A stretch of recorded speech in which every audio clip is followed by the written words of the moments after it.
Uyudum. 8:20'di babam beni kaldırdı.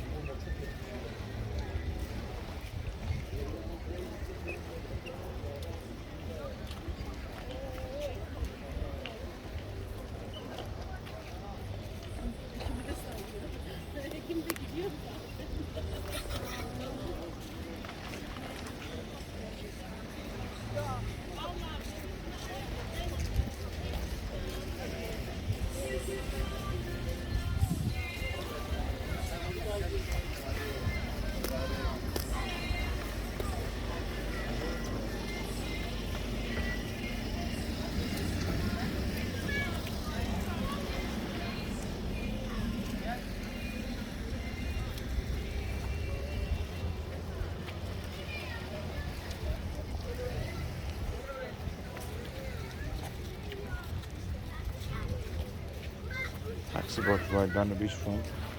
Gonna book some taxi boat.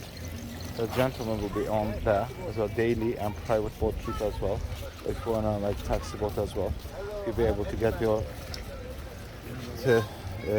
boat trip as well, just right down the beachfront. All different bays around the coast as well, just right here. And this gentleman, of course, will be there. They're happy to help you. You passing from next to these beats. What else? As we're going, as you see, like a couple of like restaurant and a farm pubs kind of places. There's more like restaurant down here, not farm pubs.